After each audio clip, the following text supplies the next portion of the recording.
2023년의 시작을 축하했던 게 엊그제 같은데 벌써 절반이 훌쩍 지나버렸습니다. 작년과 비교했을 때 여러분의 지난 6개월은 어떠셨나요? 저의 지난 6개월은 엄청난 행운이 찾아온 건 아니지만 작년에 힘들고 괴로웠던 일이 많았던 터라 올해는 소소한 일상 자체가 큰 행복으로 다가오네요. 앞으로 남은 날도 큰 행운보다는 일상의 작은 행복으로 잘 마무리되었으면 좋겠습니다. 한 해의 절반인 6월을 마무리하며 작년 6월의 사건이 생각나 사연을 보내게 되었어요. 글솜씨가 부족하고 재미없어도 끝까지 들어주셨으면 좋겠습니다. 본격적인 이야기를 하기 전에 제 소개를 해야겠네요. 저는 지방 소도시에서 나고 자라 결혼까지 했고 지금도 지방에 사는 30대 여성입니다. 아기는 없고 20대부터 인터넷 쇼핑몰을 운영했어요. 요새는 사람들이 인터넷 쇼핑몰을 많이 해서 매출이 떨어지긴 했지만 오래전부터 꾸준히 이 일을 해와서인지 여전히 먹고 사는 데 지장이 없을 정도로 넉넉한 매출이 나오고 있습니다. 제 부모님은 직접 농사지으며 백반집을 운영하고 있어요. 평생을 바쁘게만 살아오셨고 그 덕에 지금까지 노후까지 문제없을 만큼 돈을 모았답니다. 남편은 결혼 당시 중소기업에 다녔어요. 월급이 한 번도 밀린 적이 없지만 상여금이나 보너스는 전혀 없고 급여도 크지 않았습니다. 시댁은 시어머니만 계시는데 농사일하며 수확한 작물들을 팔아 생활비를 조금씩 벌고 있었어요. 이렇게 시댁 형편이 넉넉하지 않아서 신혼집을 친정에서 마련할 수밖에 없었습니다.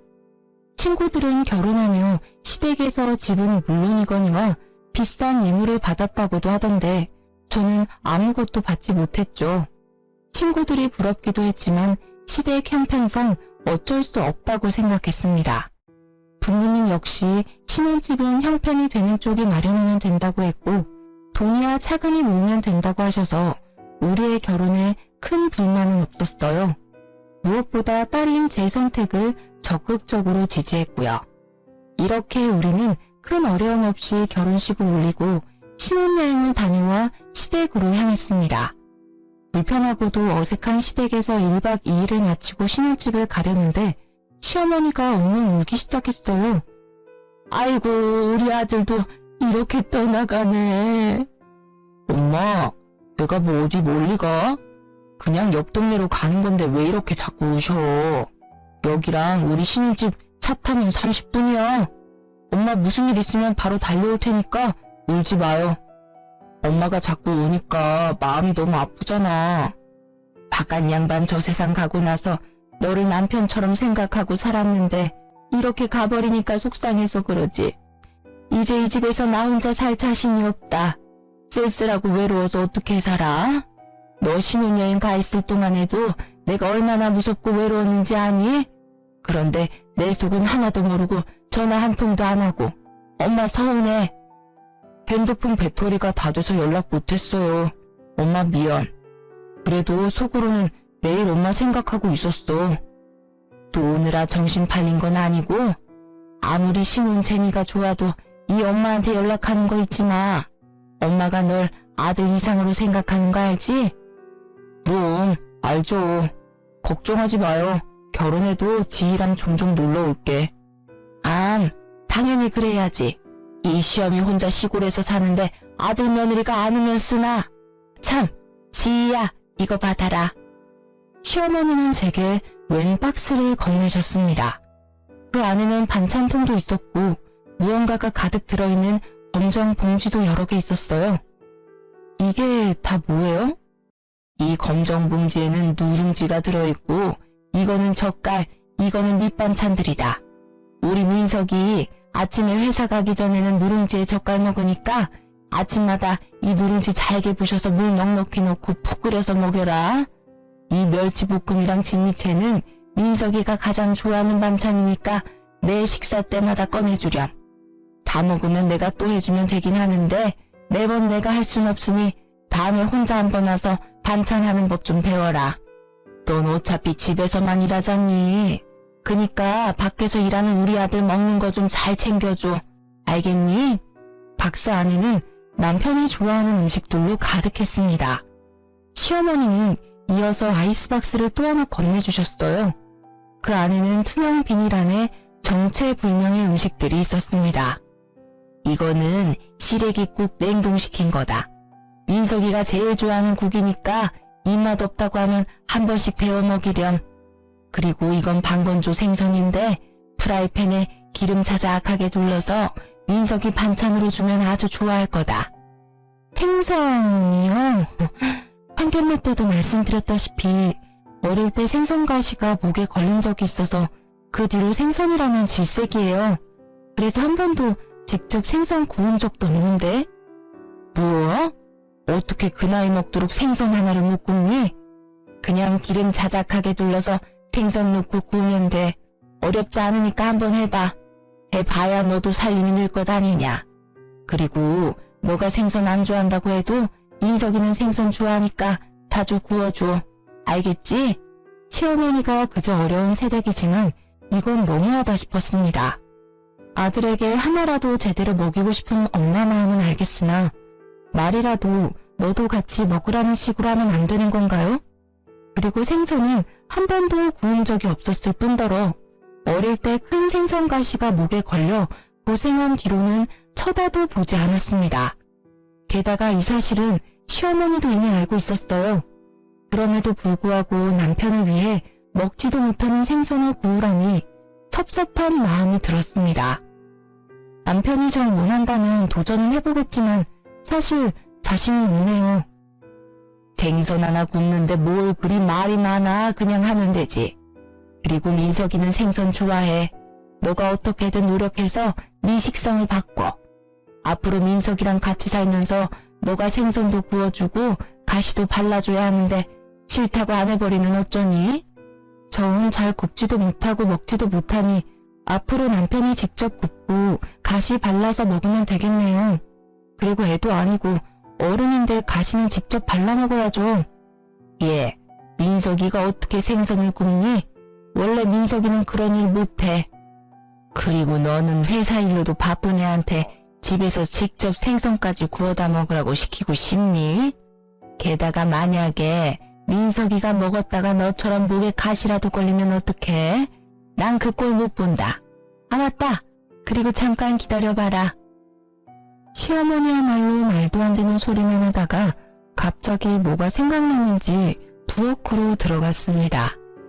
잠시 후 투명 비닐에 쌓인 냉동된 무언가를 한가득 가져왔어요. 너 빵 좋아한댔지? 이거 일하면서 먹어라. 꽤 비싼 빵인데 내가 상할까봐 냉동 보관한 거야. 실온에다가 두고 먹으면 아마 처음 샀던 것처럼 먹을 수 있을 게다. 사실 생선 이야기 할 때까지만 해도 서운했는데 제가 좋아하는 빵을 따로 챙겨주니 서운한 마음이 금세 풀렸어요.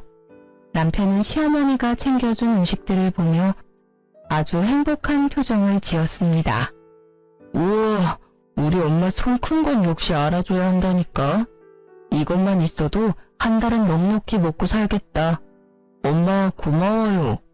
고맙긴. 신혼재미 좋다고 이 엄마 잊지 말고 자주 들러. 전화도 자주 하고. 알겠어?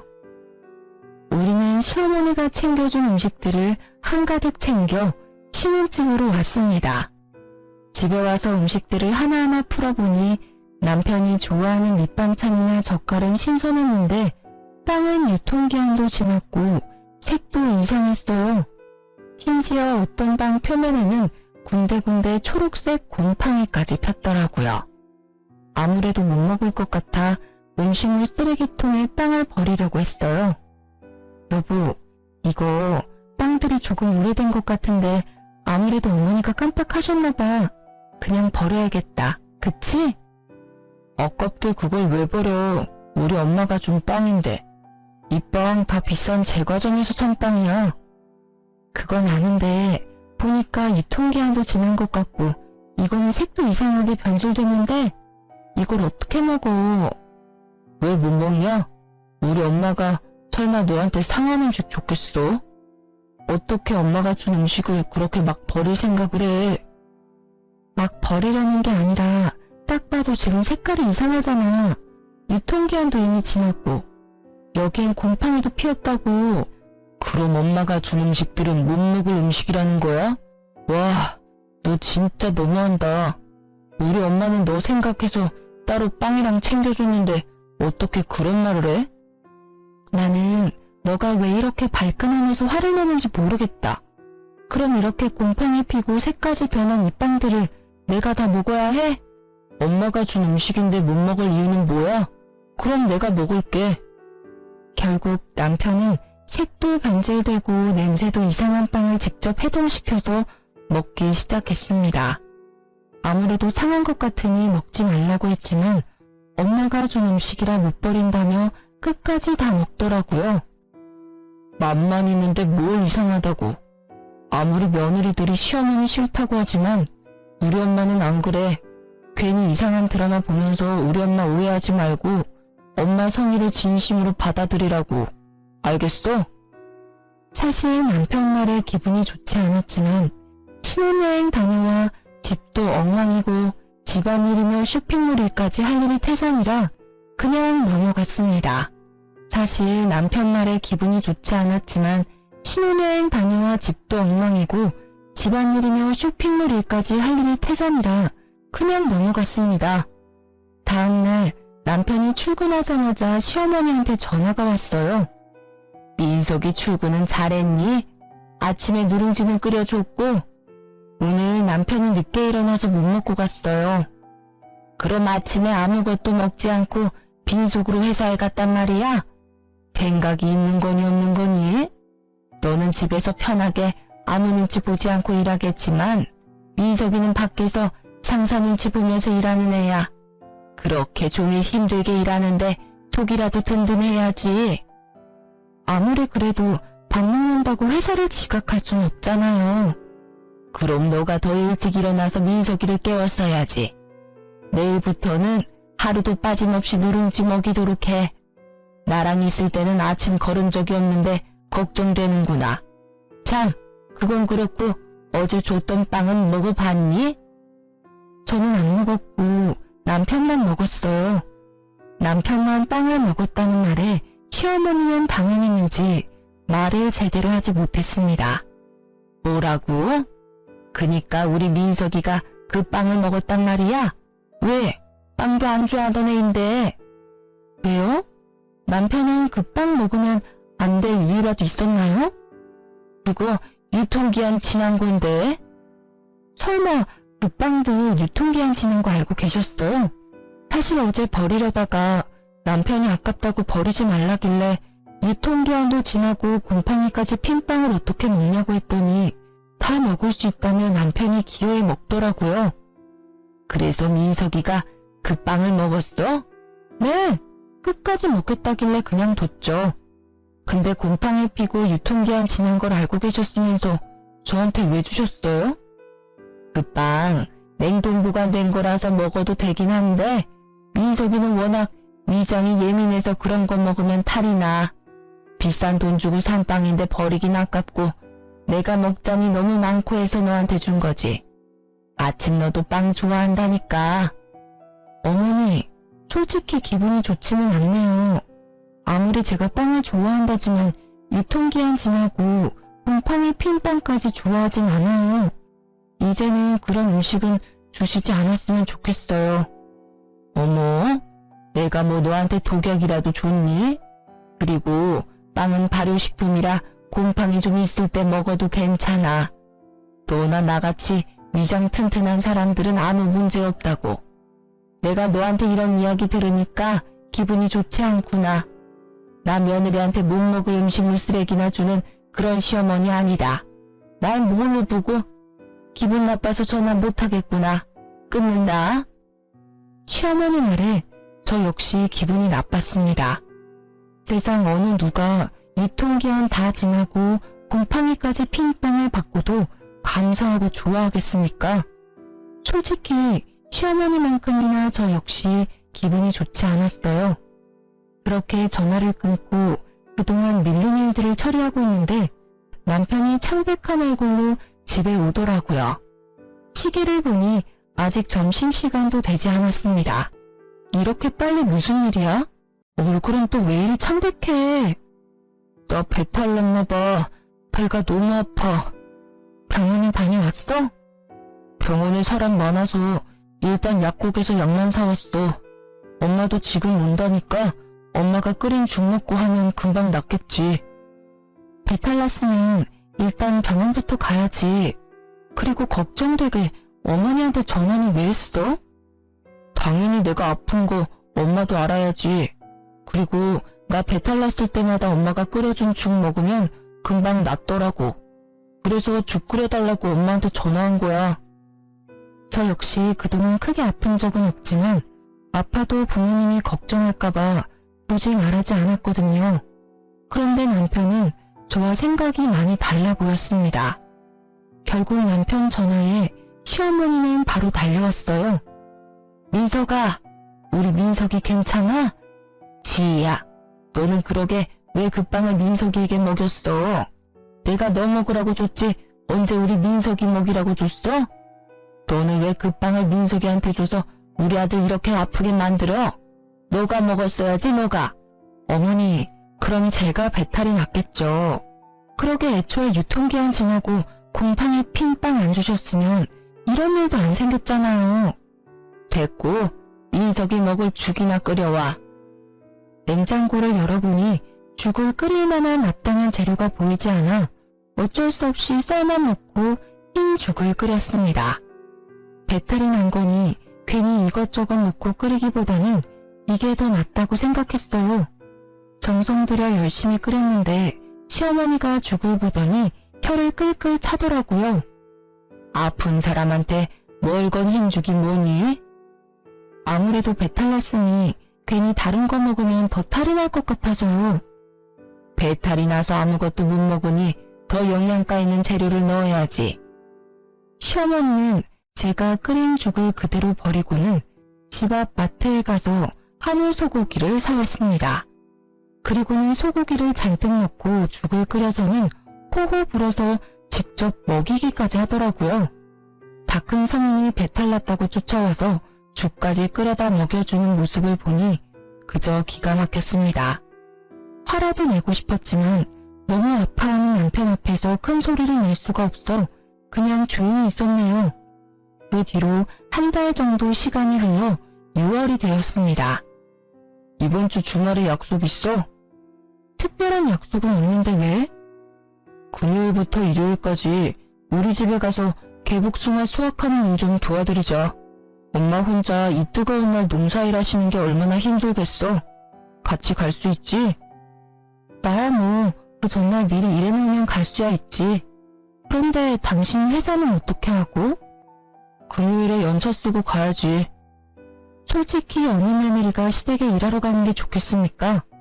하지만 친정 부모님이 농사 지을 때 많이 힘들어하는 모습을 봐서 당연히 도와드려야겠다는 생각에 알겠다고 했습니다. 대신 금요일에 가려면 그 전날 어느 정도 일을 많이 해야 했어요. 그래서 목요일에 밥 먹는 시간과 잠을 줄여가며 주말까지 해야 할 일을 마무리 지었습니다.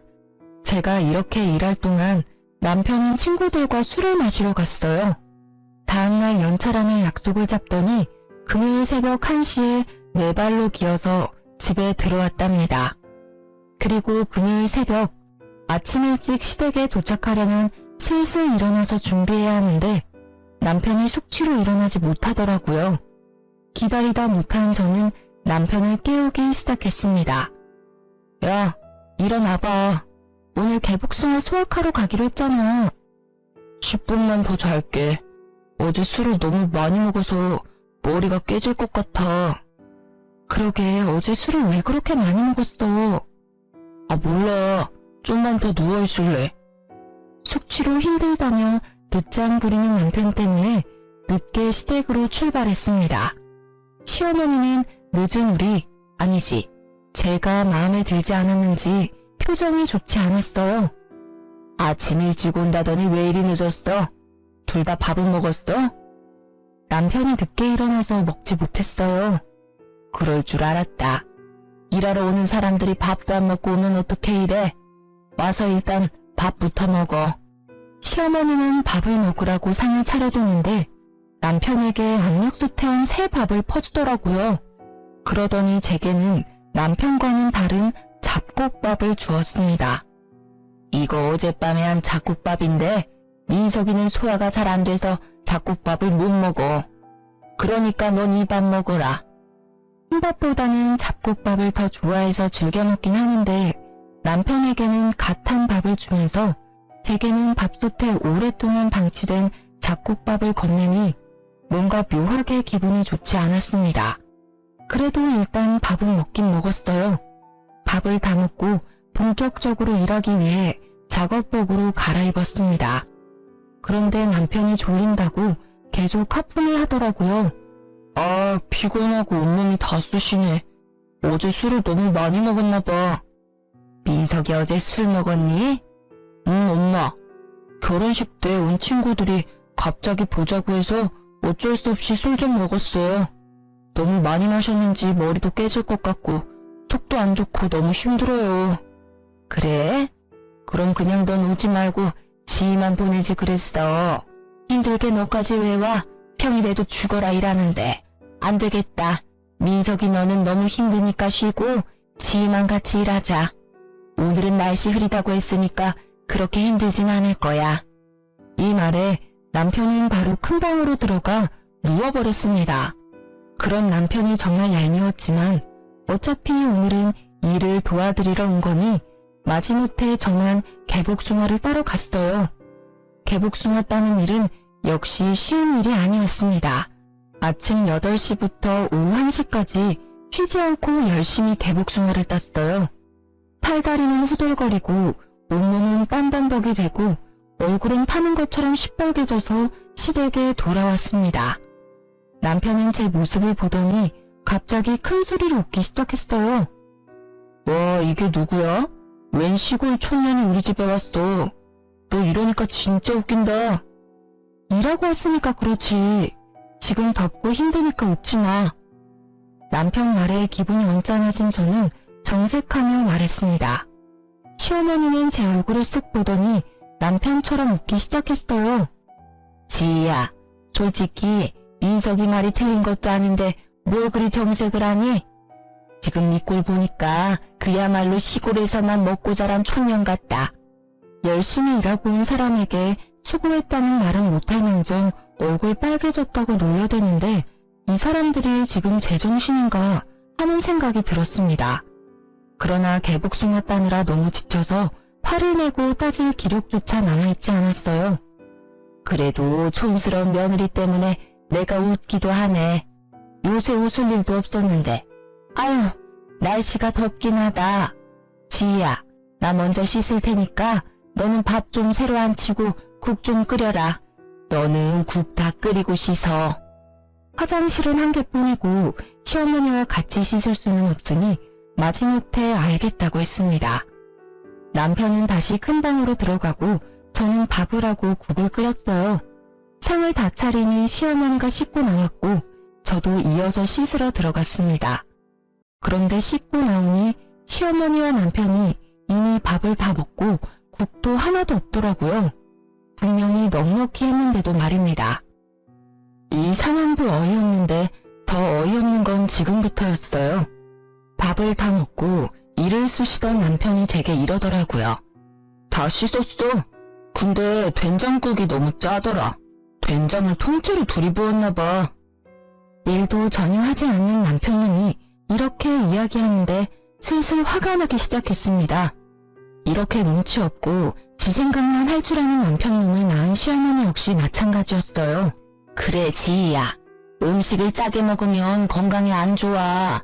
우리 민석이 안 그래도 위장이 약해서 소화 잘 못 시키는데 짠 거 많이 먹으면 안 되니까 앞으로 주의해서 음식해.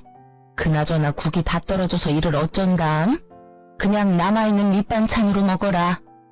아침부터 땀 뻘뻘 흘리며 일한 저한테 밥 차리라고 해놓고 자기들끼리 다 먹은 것도 분한데 평가질까지 당하고 있으려니 참을 수 없을 정도로 화가 났습니다. 야, 김민석, 너는 아침부터 잠만 쳐자놓고 한 게 뭐가 있다고 밥 먹어? 박지희, 어디서 시어미 앞에서 남편에게 큰 소리야? 너 미쳤어? 어머니야말로 너무하세요. 아들 입만 입이고 저는 주둥이에요. 이렇게 먹다만 음식이나 먹어야겠느냐고요. 그리고 국이 그렇게 간이 안 맞으면 그냥 안 먹으면 되잖아요. 국물 하나 남김없이 다 먹어놓고 맛이 없다고 하세요. 기껏 끓인 사람 기분 나쁘게. 너 그거 일하고 더 먹었니? 정신 놓았어? 아니요. 저 정신 완전 멀쩡해요. 저는 이런 푸대접 받으며 여기에 도무지 못 있겠네요. 저는 집에 갈 테니 나머지는 모자끼리 알아서 하세요. 너 없이 어떻게 일하니? 아직 따야 할 개복숭아가 얼마나 많은데. 결혼하기 전에는 저 없이 어떻게 하셨는데요? 그리고 이렇게 사람 취급도 안 하면서 일은 부려먹고 싶으세요? 저는 이렇게는 일 못해요. 아시겠어요? 옆에서 아무 말도 못하는 남편 얼굴에 흙이 잔뜩 묻은 작업복을 던져버리고 시댁에서 나왔습니다. 야, 이대로 가버리면 어떡해. 우리 엄마 혼자 어떻게 일하라고. 왜 혼자 일해? 아들이 너가 직접 도와야지. 난 갈 테니까 모자끼리 오붓한 시간 보내. 그 뒤로도 시어머니는 농사일하러 오라고 했고 남편이 같이 가자고 했지만 절대 가지 않았습니다. 그렇게 개무시를 당하고 나니 2번 다시는 가기 싫더라고요. 제가 끝까지 가지 않으니 남편은 혼자 일하는 시어머니가 안쓰럽다며 농사일을 돕기 위해 회사에 연차나 반차 쓰는 일이 많았습니다. 그리고 농사일하고 오면 힘들다며 다음날 지각이나 무단 결근을 했어요.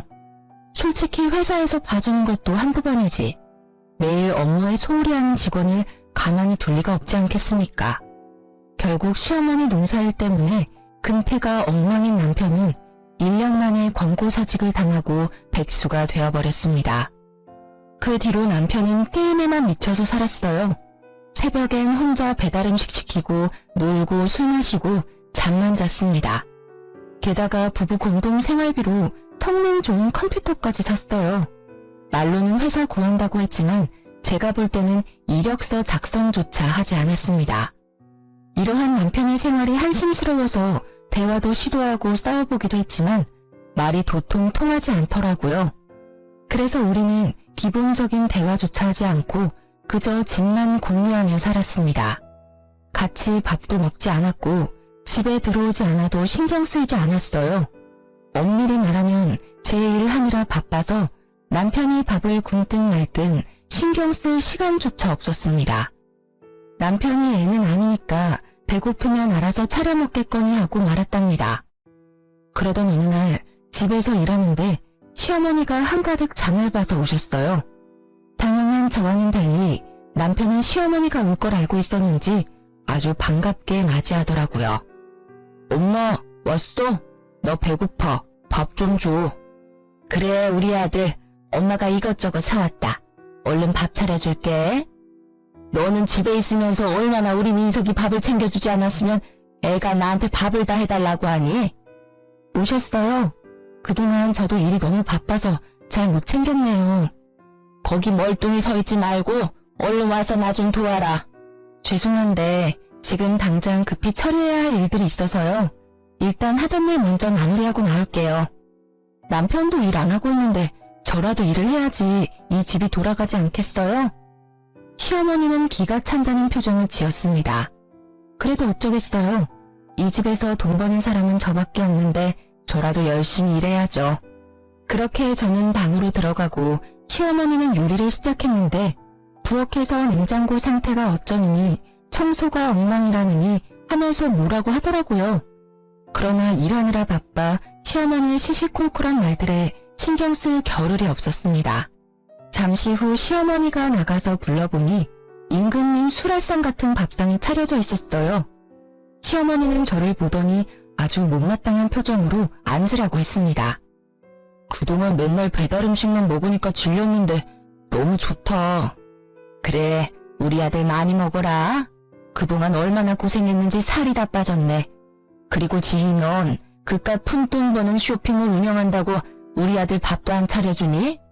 너 내가 경고하는데 돈 번다고 민석이 기죽이지 마라. 지금은 놀지만 앞으로 크게 될 사람이야. 네가 쇼핑몰로 돈을 얼마나 많이 버는 줄은 모르겠지만 앞으로 너보다 돈 많이 벌 사람이라고. 지금 저보다 돈 더 많이 벌려면 대기업에는 가야 할 텐데요.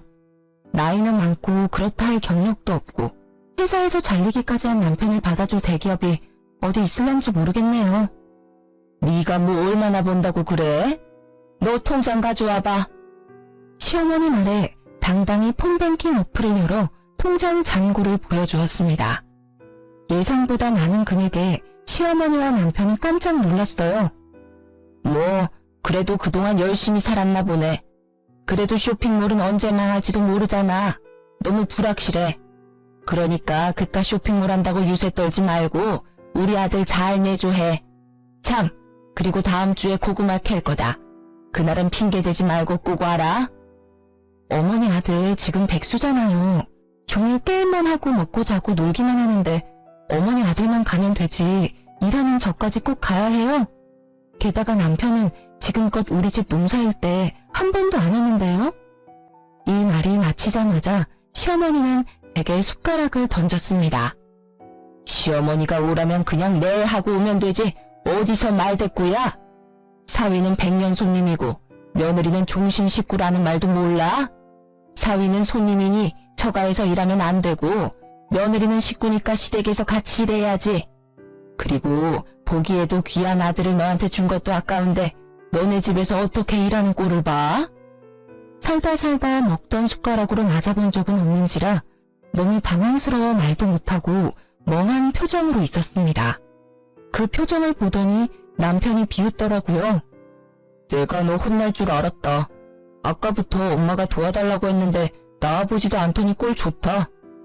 순간 부모님이 마련해준 이 집에서 왜 이런 푸대접을 받아야 하는지 분노가 치밀어 올랐습니다.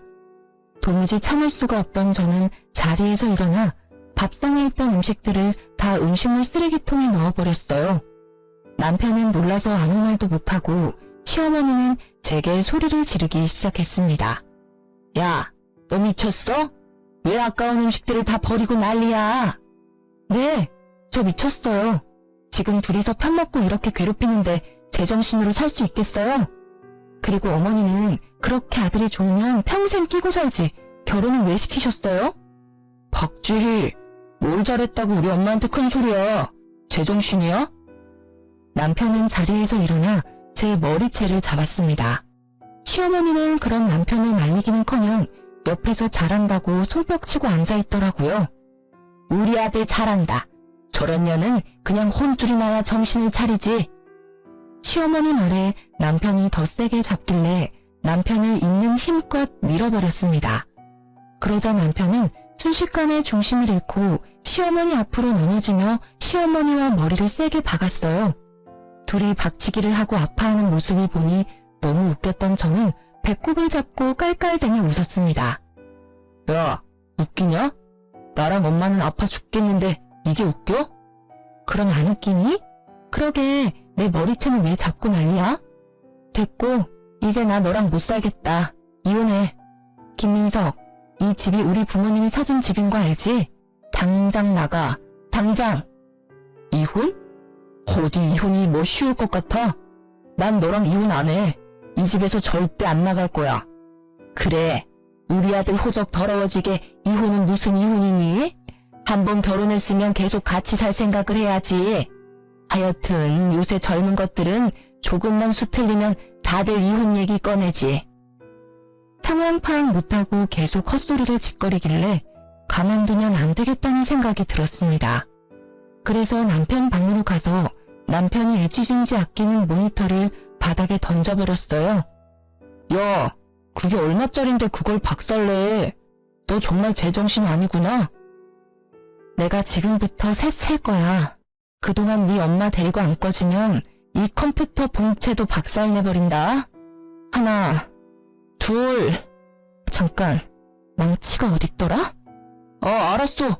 진정해. 일단 나갈게. 나중에 너 좀 진정되면 그때 다시 얘기해. 남편은 시어머니를 데리고 나갔고 저는 바로 이혼 서류를 작성해서 남편 짐과 함께 시댁으로 보냈습니다. 잠시 후 남편에게 전화가 왔어요. 이게 다 뭐야? 왜 내 짐을 다 보냈어? 못 들었니? 우리 이혼한다고. 이혼하는데 이 집에 네 짐 따위는 필요 없잖아. 다 내다 버리려다가 그래도 그건 아닌 것 같아서 니네 집으로 보낸 거니까 감사하게 생각해. 무슨 이혼이야? 이혼 못해. 너 진짜 왜 그래? 몰라서 물어? 너랑 니네 엄마가 했던 행동들을 생각해봐. 내가 이혼 안 하게 생겼나? 아무튼 이혼 안 해주면 난 소송할 테니까 그런 줄 알아. 내가 뭐 불륜을 저지른 것도 아닌데 어떻게 소송을 해? 이혼 소송하는데 돈이랑 시간이 얼마나 많이 드는데. 1년, 2년, 아니 10년이 걸려도 난 너랑 이혼 소송할 거야. 내 전 재산을 다 털어서라도 반드시 갈라설 거라고. 근데 어쩌냐? 나는 돈이 좀 있는데 넌 돈도 없잖아. 소송까지 가면 너는 보나마나 거지꼴 될 텐데 괜찮겠어? 남편은 제 말에 한참을 씩씩대더니 이혼은 절대 못한다며 전화를 끊었습니다. 그 뒤로도 한동안 이혼 못하겠다고 버티길래 이혼 소송을 진행하니 결국엔 돈 없다고 이혼에 합의하더라고요. 남편과 무사히 이혼 후 저는 신혼집을 팔고 부모님 집으로 들어갔습니다. 남편도 저의 집에서 쫓겨나 그토록 사랑하는 자기 엄마 품으로 돌아갔어요. 이렇게 갈라섰지만 동네가 워낙 좁아서 전 남편 소문이 계속 들렸습니다. 전 남편은 이혼 후 바로 국제결혼으로 재혼했어요. 그런데 전 시무가 외국 며느리에게 밭일에 집안일을 엄청나게 시켜댔다고 합니다.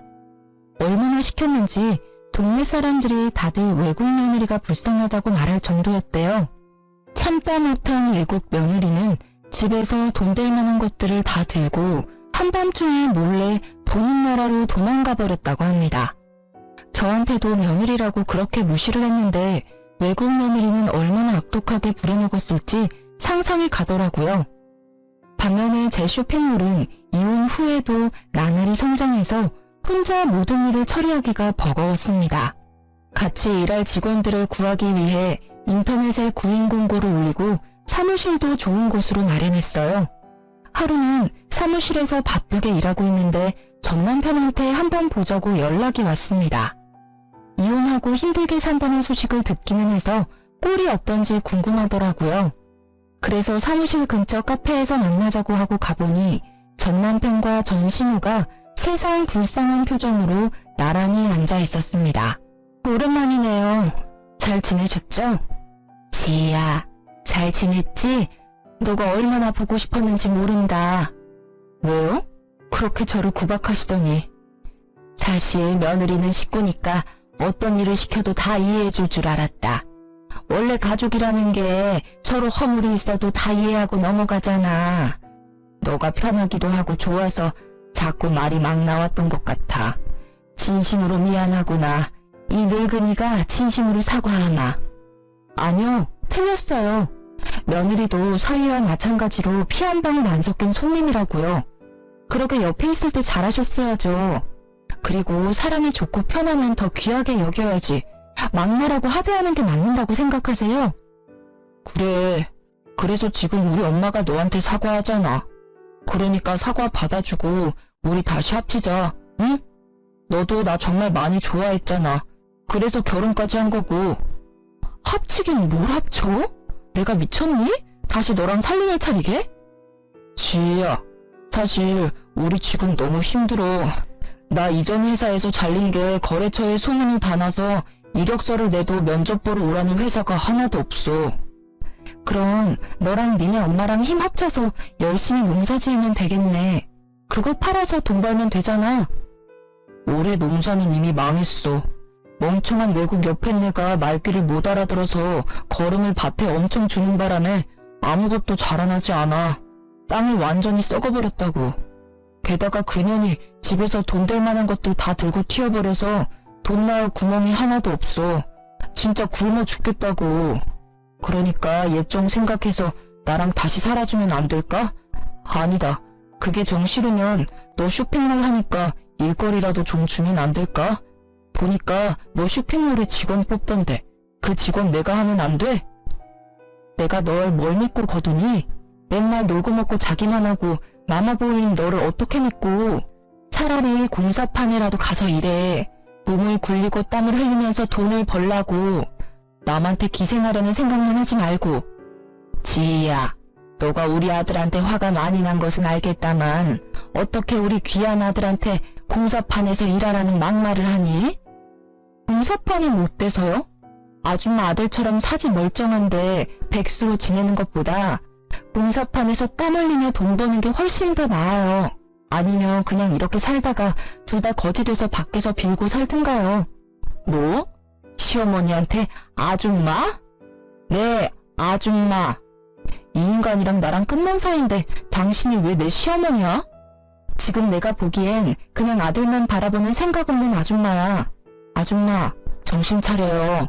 그렇게 아들 싸고 돌다간 당신 아들 아무것도 못하는 멍청이 돼. 내가 애를 낳아보지는 않았지만 당신처럼 키우는 건 아니라고. 세상에 매운맛도 보여주고 해야지. 아무튼 난 이제 바빠서 들어가요. 내 충고 명심하고. 이 일이 있었던 후로 2달 정도가 지났을까요? 신축 아파트 공사단지를 지나가다가 우연히 전 남편이 일하고 있는 모습을 보았습니다. 전 남편은 저를 발견하고 도망갔지만 일부러 쫓아갔어요. 아들 사랑 지극한 너네 엄마 애타서 어쩐다니? 내가 공사장이라도 가라고 할 때는 공사판에서 어떻게 일하냐고 하더니 결국엔 내 말대로 돼버렸네? 이거라도 해야지. 일자리도 못 구하고 엄마랑 나랑 굶어 죽을 판인데 손가락만 빨면 살 수는 없잖아.